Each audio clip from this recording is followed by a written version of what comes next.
Sir आपके नाम के साथ जानना चाहेंगे कि क्या मांग है और क्या इशू लेके यहाँ पर जब तक आपकी मांग पूरी नहीं होगी तब तक आप आंदोलन से खड़े रहेंगे, क्या करना चाहेंगे? मेरा नाम प्रमोद वेकत है। महाराष्ट्र राज्य परिचारिका संगठना अ, मुख्यालय लातूर। आज हम अनशन पे बैठे हैं क्योंकि शासन ने हमारा जो बात है तो अभी तक सुना नहीं है। वेतन त्रुटि में जो किल्लर समिति थी उसके पास हमने पूरा मांग रखा था, लेकिन अब तक वेतन त्रुटि का कुछ भी नहीं हुआ है। इसलिए हमको दोबारा बैठना पड़ा अनशन पे। आज अनशन का तीसरा दिन है और हम आंदोलन कर रहे हैं इसके वजह से। उसके बाद हमारा दूसरा ये था कि जो प्राइवेटाइजेशन है वो प्राइवेटाइजेशन गवर्नमेंट बंद करे। इसके खिलाफ हमने गवर्नमेंट को लेके दिया है, लेकिन उसके खिलाफ भी गवर्नमेंट ने कुछ एक्शन नहीं लिया है। तो हमारा एक कहना है कि जो प्राइवेटाइजेशन है वो बंद करना चाहिए, जो कायम स्वरूप का जो पद निर्मित है वो करना चाहिए। स्टाफ नर्स, उसके बाद इंचार्जेस, उनका पदनाम है वो सब चेंज होना चाहिए। ये हमारी प्रमुख मांगे है इस आंदोलन में। और इस आंदोलन जब तक शासन हमारा कुछ सुनेगा नहीं तब तक हम आंदोलन करते रहेंगे। और आंदोलन करने का हमने सब लोगों ने ठान लिया है। हमारे महाराष्ट्र राज्य परिचारिका संगठन के पूरे महाराष्ट्र में 45 ब्रांचेस है और सब 45 ब्रांचेस के सदस्य अभी आंदोलन पे ठान है। जब तक हमारा कुछ सुनेगा नहीं शासन तब तक पूरा जितने भी शाखा में जो सदस्य है वो पूरा आंदोलन पे ठाम है। और इसके वजह से अगर पेशेंट को या किसको ये होता है, नुकसान होता है, तो उसका जिम्मेदार पूरा शासन रहेगा। ये हमने शासन को लिखित स्वरूप में भी भेजा है, लेकिन अभी तक शासन ने कुछ बोला नहीं है, कुछ उसके वजह से बैठक नहीं हुआ है। क्या कहना चाहेंगे? आपका आंदोलन जब तक आप लोगों की मांग पूरी नहीं होगी, आप यहाँ पर बैठे रहेंगे और पूरे हॉस्पिटल ब्लॉक करके रखे आपने आपकी मांगों को लेकर, क्या कहना चाहेंगे उस पर? नमस्कार, मैं सुमित्रा तोटे, महासचिव महाराष्ट्र नर्सेस एसोसिएशन। आज 15 और 16 तारीख से ये राज्य भर में आंदोलन चल रहा है। आजाद मैदान में बड़ी तादाद से नर्सेस यहाँ पर उपस्थित हो चुकी है। राज्य भर से तकरीबन 30,000 नर्सेस आज के आंदोलन में शामिल हो चुकी है। इस दौरान जो मांगे हैं 2022 में हम लोगों ने आंदोलन किया था, अनिश्चितकालीन आंदोलन किया था, वही मांगे आज भी है। उसमें और कुछ ज्यादा बढ़ गई है। इस पर शासन बात नहीं कर रहे हैं, चर्चा नहीं हो रही है। कल भी हम लोगों ने वैद्यकीय शिक्षण मंत्री हसन मुश्रीफ साहब, इनके साथ चर्चा हुई थी। उन्होंने बहुत ही कम समय हम लोगों के लिए बात करने के लिए दिया था और 2 मिनट में जो भी चर्चा हो गई है उस पर हमारा समाधान नहीं हुआ है।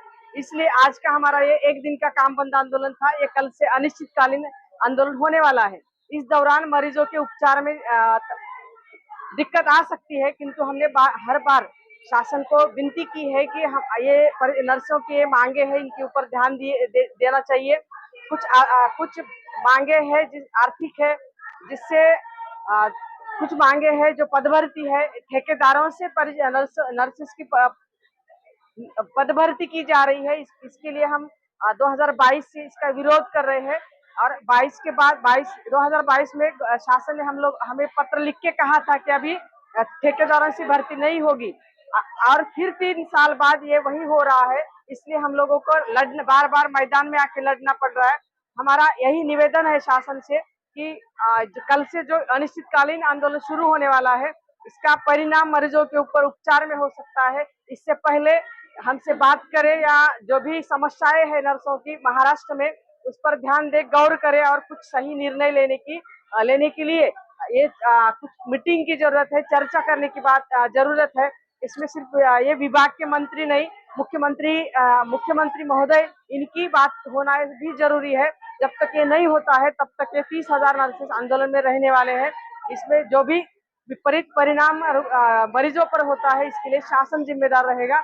इस बार क्योंकि हम कई सालों से इसके पीछे पड़े हैं, कोई भी इस पर ध्यान नहीं दे रहा है। महाराष्ट्र के नर्सेस के ऊपर कोई बार बार दुर्लक्ष हो रहा है। इनकी मांगों के लिए कोई गंभीर नहीं है। इसलिए नर्सेस को आंदोलन में बैठ के अपनी मांगों के लिए बार बार आंदोलन करना पड़ रहा है। वो बीएमसी के रहने दो, चाहे नर्सों के रहने दो, हॉस्पिटल के रहने दो, हर जगह कॉन्ट्रैक्ट सिस्टम बन गया। तो उसको तोड़ने के लिए आपने कहाँ कहाँ लेटर के उपयोग किए?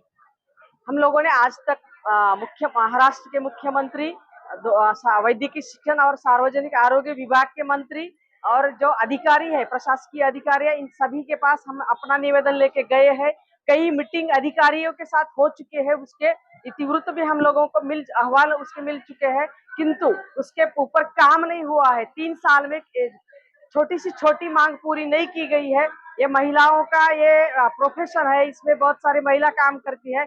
जो महिला सक्षमीकरण महाराष्ट्र शासन कर रहा है और वर्किंग वुमन्स जो है, काम करने वाली नर्सेस है, इनको हर बार साइड में किया जा रहा है, इनके ऊपर ध्यान नहीं दे रहे हैं। जैसे कि हर संस्था में चेंजिंग रूम होने की जरूरत है, पालना घर की जरूरत है, पर ये नहीं हो पा रहा है, जिसके ऊपर शासन को निधि नहीं लगाना है। इसी ऐसी छोटी छोटी चीजों पर भी शासन ध्यान नहीं दे रहा है। इसलिए महाराष्ट्र के नर्सेस असमाधानी है और इनको बार बार रास्ते पर आने की जरूरत पड़ रही है।